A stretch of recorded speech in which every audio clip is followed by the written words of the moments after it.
waxaa maanta booqasho uu kuurgelida ku kala bixiyay jiidaha hore ee ay ku sugan yihiin ciidamada maamulka Khaatumo State ee gobolka Cayn. maamulka gobolka Cayn iyo kan degmada Buuhoodle indhayn kadib ayaa mas'uuliyiintu waxay warbixin ka dhageysteen saraakiisha ciidamada maamulka Khaatumo State, waxaana halkaasi ka hadlay taliyaha ciidamada maamulka Khaatumo State ee gobolka Cayn Xuseen Cali Maxamed oo ka warbixiyay xaaladda ciidamada iyo waliba arrimo kale. الله أكبر الله أكبر الله أكبر آد يا آد بان وقوم هرنقياه وانو ليدي سود وينينا هدي آنو وربحين إذن كسينو قوبهن آنو كسوغان هاي هديرتو إذن كانوا وحو ديار ويهي عدوغا سومالي ديدكاه إيه كسو دولي ودنكي وإسكالها إن آنو لرباحة كلول وآنو دب وقصون لقون وقونا هنقرون إن آنو كبفن وانا كبفن قاديد كي آنو كقبسني واتعيدا ماذا يدو كتبشلينيان تاليس كأوات الطرن إيه تمرت الطرن وحانو الشيقنا عالمك ودن كيجا أي كسو دولي شعب كيجا أي لينيان dhibaatada ay ku hayaan ummadayada in aanu ka difaaci doono dibna aanay ugu soo noqon doonin waajibka ay leeyihiin aan marin doono inta hadii aan halkaa kaga gudbo ciidamadu jiida ayay ku sugan yihiin iyaga oo dhammaystiran waxayna diyaar u yihiin in ay waajibka ka saaran dalkooda ay gutaan ciidamadaas oo ah ciidanka maamul goboleedka Khaatumo State of Somalia annagu dadka doonaya Soomaaliya inay googooyaan inay qaybiyaan inay ka dhigaan si aan Soomaaliya u dan ahayn deegaamada Khaatumo Sool Sanaag Cayn ugama suurta gelayso in ay dib u sii joogaan iyo in ay ka qabtaan wax hawlgalaa oo dambe oo faxshnimo ah oo kuwii hore oo kala ah. intaasi kadib ayaa waxaa isna halkaasi ka hadlay gudoomiyaha gobolka Cayn ee maamulka Khaatumo State Cabdiraxmaan Maxamed isagoo hambalyo iyo bogaadin ugu horeyn u diray ciidamada qalabka sida ee maamulka Khaatumo State sidoo kalena ugu baaqay ciidamada maleeshiyaadka maamulka Somaliland ee lagu soo khalday dhulka gobolka Cayn inay dib ugu laabtaan deegaanadooda. bismillaah wa salaam ya dhammaan ciidamada qalabka sida saraakiisha ciidamada qalabka sida saxaafadda dhammaan waa idin salaamaya salaanka bacdi waxaa mahadsan oo boqolkiiba boqol mahadsan oo aanu mahad celinaynaa ciidamada qalabka sida ee gutay waajibaadkii ka saarnaa dalkooda iyo ummadooda ee u taagan heeganka waa inay gutaan waajibaadkooda boqolkiiba boqol ayay mahadsan yihiin waxay ku dagaalamayaan xaq maamulka SNMta Soomaalidiidka ee Siilaanyo ee ku soo duushay dalka Soomaaliya siyaasadeeduna tahay inay qaybiyaan dalka Soomaaliya oo ay macnaha kala jarjaraan cadawga ka hortaagan ciidamada qalabka sida ayaan u hambalyeynaa mar walba boqolkiiba boqol waan u hambalyeynaa mar labaad waxaan u hambalyeynaa oo u bogaadinaynaa oo ku garab taaganahay saraakiisha iyo ciidanka labadaba saraakiisha oo istiraatiijiyadooda dagaal iyo kaartooyinka ay macnaha dagaalka u jeexeen kuwii hore iyo kuwa dambaba aad macnaha waajibaadkooda u gutay ayaanu iyagana ugu hambalyeynaa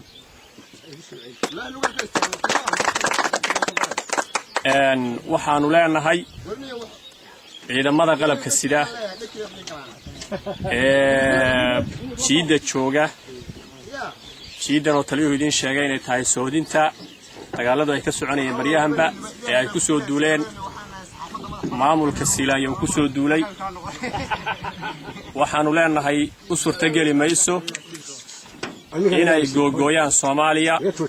inay qabsadaan inay magaranaysaa ku ekaadaan ama ku sugnaadaan goobaha ay ku soo duuleen ay ku sugnaadaan u suurtageli mayso waxaanu leenahay oo aanu mar walba ku celcelinaynaa inay ka baxaan dhulka ay ku soo duuleen oo ka tagaan siyaasadda khaldan ee Siilaanyo ee uu ka soo dhaadhiciyay beelaha ciidamada laga soo ururiyay inay ciidamadooda beelaha iyo cuqaasha ay ka tirsan yihiin iyo isimada beelahaas ka kooban ee kala baxaan ciidamadooda iyo wiilashooda la soo khalday ee ra'yiga khaldan ee Siilaanyo ee maamulka Hargeysa oo ku soo khalday inay kala baxaan ayaanu faraynaa waxaanu leenahay kala baxa ciidamadiina wiilashina la soo khalday kala baxa dooni mayno mana kuna sugnaan maayaan gaadiidkii iyo ma garanaysaa hubkii laga furtay iyo dhibaatadii loo geystayna caalamka waa laga arkaa gaadiidkoodii baa ciidamada ku hubaysan yihiin ciidamada Khaatumo ay wataan haddii bakuuran yahay kuwa ay wataan iyo hubka ay wataana waa laga furan doonaa haddii aanay kala tegin meesha waxaa isna halkaasi dhinacyo badan taabanaya ka jeediyey maayarka degmada Buuhoodle wuxuuna shaaca ka qaaday in maamulka Somaliland iyo ururka Al-Shabaab ay leeyihiin xidhiidh hoose sidoo kalena waxa uu ugu baaqay dawladda Soomaaliya iyo waliba dawladaha kale ee dareeya arrimaha Soomaaliya inay ka hadlaan dhibaatada joogtada ee lagu hayo shacabweynaha deegaanada Khaatumo State waxaa aad iyo aad dhibaato u ah in maanta suuqa iyo barabixinta iyo sida arxan darrada ah ee maamulka Soomaalidiidka ay dadka rayidka ah meelaha deegaamadooda degan dhibaatada ay u geysteen ayaa aad iyo aad nasiib darro u ah waxaa kaloo nasiib darro ah in dawladda federaalka ah xafiiska qaramada midoobay u qaabilsan Soomaaliya dawladaha Soomaaliya daneeya iyo cid allaalo iyo cid Soomaaliya dan kaga xidhan tahayba ay indhahooda ku soo jeedin waayaan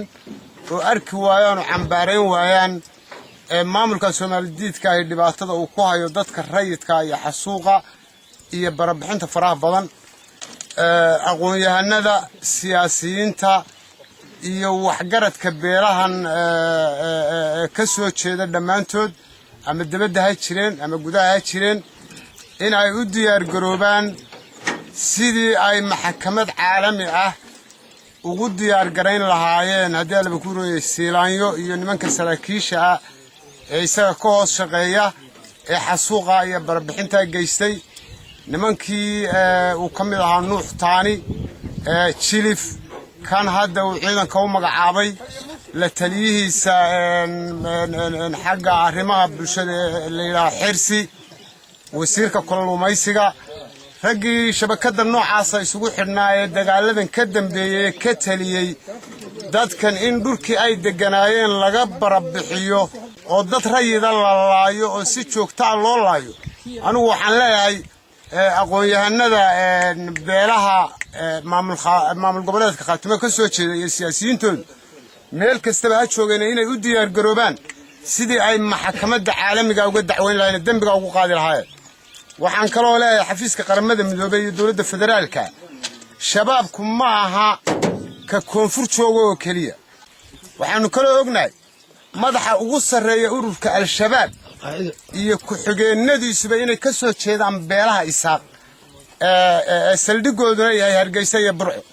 ma aha in koonfur Kismaayo iyo Xamar iyo Afgooyo qura laga eego wax raadad badan baa jira wax badan baa jira caalamka waxaanu leenahay indhihiina ku soo jeediya dareenkiina ku soo jeediya dib ha loo eego waxa uu Siilaanyo wado waxa sababta uu dadka u xasuuqaya rayidka waxa weeye in uu xidhiidhka uu la leeyahay ururka Al-Shabaab iyo Al-Qaacida indhaha kaga sii jeediya caalam weynaha oo aan la ogaan waxbaa jira raad baa jira saraakiisha ugu sareysa sidaan idin sheegay ka soo jeeda kuwa ku xiga ka soo jeeda waxa weeye wax badan baa jira caalamku fiiro gaar ah oo dawladda ku meel gaarka fiiro gaar ah oo xafiiska qaramada midoobay ee Soomaaliya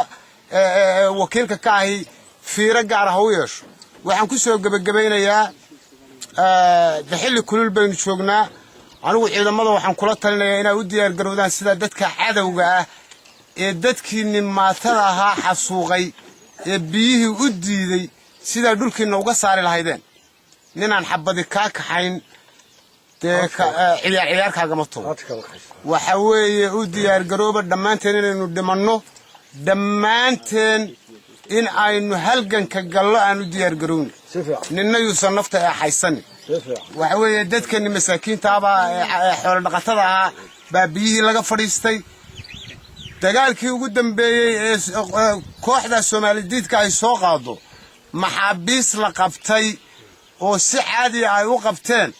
ayay dad rayida ku wareejiyeen oo yiraahdeen laay oo si aan magaranaysa israhaan oo laay waa argudasho waa dhibaato wax inta laga qarsan karana maaha caalamku ha u soo jeesto dawladda federaalka ha u soo jeesto qaramada midoobay ha u soo jeesteen arrimo badan baa jira waxaan kaga baxayaa innaga balankeenu waxa weeye sidii aynu cadawga isaga saari lahayn wadankeenana ay quus isaga taagi lahaayeen wali hunguri baa ka haya saynu hunguriga meesha uga saari lahayn aynu u diyaar garow assalaamu calaykum warahmatullahi wabarakatuh isku soo wada duubo maamulka gobolka Cayn iyo kan degmada Buuhoodle ayaa tan iyo markii lagu dhawaaqay waxay wadeen howlgallo ay ku xaqiijinayaan habsami u socodka maamulka degmada iyo waliba kan gobolka Cayn Axmed Darwiish TV duleedka magaalada Zool joogto